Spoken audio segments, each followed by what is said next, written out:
When 18-year-old Minot State University student Anita Knutson stopped answering her phone for a few days, her father drove to her off-campus apartment to check on her. On June 4, 2007, Gordon Knutson spotted his daughter's vehicle in her driveway. The door to Anita's apartment was locked, and when he looked through her bedroom window, he saw her face down, covered with a coat on her blood-soaked mattress. He later stated that he noticed her body was cold, so he knew immediately she was dead. The murder weapon was a knife that police recovered from the scene, and Anita's bedroom window screen was on the ground outside after someone removed it.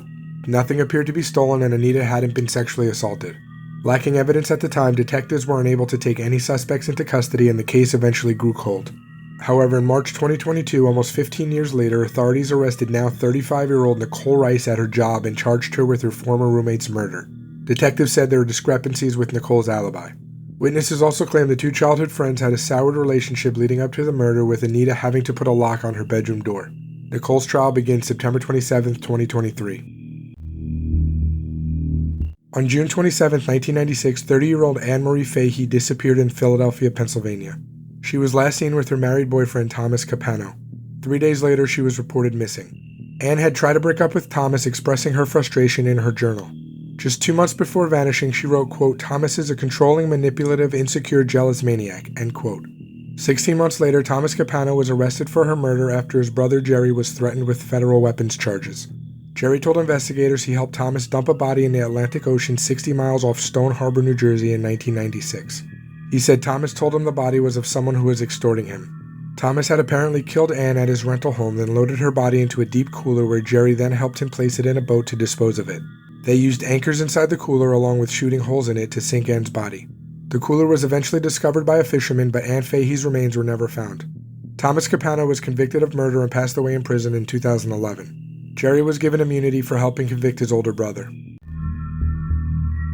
On July 7, 2021, 23-year-old Chandler Halderson reported his parents missing.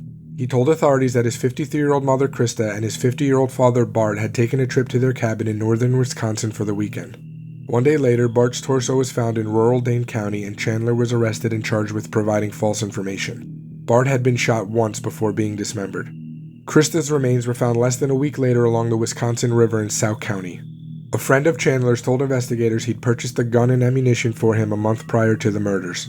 Police found spent casings at the Halderson home that matched the type of gun the friend claimed to have purchased. Chandler's charges were upgraded to include first-degree murder in the death of his parents. According to the prosecutors in the case, Bart found out Chandler was lying about attending college and was going to confront him about his lie. Rather than face the consequences of his deceit, Chandler murdered both his parents. Chandler Halderson was found guilty on all charges on January 20, 2022 and was sentenced to life in prison. On January 12, 2022, 23-year-old Ashling Murphy was murdered while jogging along a canal in Tullamore, Ireland. She had just finished work at 3 p.m. and decided to take a jog before being attacked around 4 p.m. Ashling fought her attacker with her keys in a desperate attempt to save her life. 2 women who were jogging on the opposite bank saw Ashling being assaulted and ran to the nearest house to call police, but it was too late. Ashling had sustained serious injuries from the violent assault and was confirmed to have died from strangulation. DNA evidence of the killer was recovered from Ashling's body and matched to a 31-year-old Slavic national named Josef Puska. Josef had gone to a hospital in Dublin 2 days after the attack with unexplained injuries, which prompted hospital workers to contact police. On January 18th, the day of Ashling's funeral, he was discharged from the hospital and arrested on suspicion of murder. The following day, Josef was brought before the Tullamore District Court for a special hearing. He was remanded into custody at Clover Hill Prison, and after many delays and reschedules, he will finally go to trial on October 2, 2023. On February 14, 2010, Richard Schoeck drove to Belton Bridge Park in Lula, Georgia to exchange Valentine's Day cards with his wife, Stacy, but instead was shot to death by a mysterious gunman. The meetup was supposed to be a romantic rendezvous with Stacy, who had chosen the spot for them to celebrate. After Stacy made a frantic call to 911, the police showed up to investigate.